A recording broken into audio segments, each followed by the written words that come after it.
Tonight, our Megan Coleman continues our coverage of the Boston Marathon. 1 year after the bombing, she talks with several Central New York runners in Boston tonight. Good evening once again from Boston tonight. You know, for all the talk of heightened security and the wounds still so fresh from last year's marathon here, today could not have been a more perfect day in Boston. Today was all about redemption.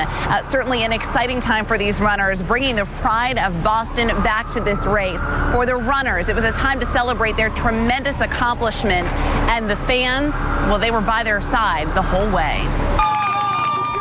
On a crisp, sunny morning in Boston, chants and cheers greeted the first runners of the day as they began the biggest race of their lives.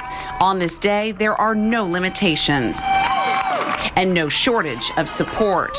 They are the best of the best among the fastest runners in the world, and part of the elite pack, a group of Central New Yorkers, the crew from Fleet Feet. Here, it's just unbelievable. For 26 miles, to think you can have 5 people deep the whole entire way, it's just, sometimes, it's so loud. Stride by stride, mile by mile, they're back on the course, fulfilling a promise they made to themselves after last year's terror at the finish line. Fred Jocelyn had just crossed the finish line when the blast rang out. In an instant, the triumph turned to tragedy. When the bomb went off, we really weren't sure what it was, but chaos slowly started to build up over the next half hour because it was just so loud, and we really didn't know what it was. In the weeks and months that followed, police and security officials worked tirelessly to beef up security on race day, setting up 100 cameras along the course and some 50 observation points to monitor the crowd.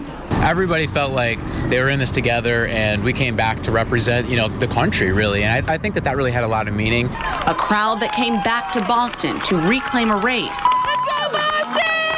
And bring cheers back to the streets of Boston. Certainly a tremendous accomplishment for all of the runners and those elite men from Fleet Feet. Well, Fred finished with a time of 2 hours and 29 minutes. Chris's finishing time was 2 hours and 38 minutes. Tonight will be a chance for them to relax and rejuvenate. They will be rehydrating, perhaps getting a massage or doing an ice bath, and then it's on to the next race in just 2 weeks, the Mountain Goat. That's the latest here in Boston tonight. I'm Megan Coleman. Back to you. Of course, the Mountain Goat is the big race here at home in a couple of weeks, a 10-miler up the hills of Syracuse.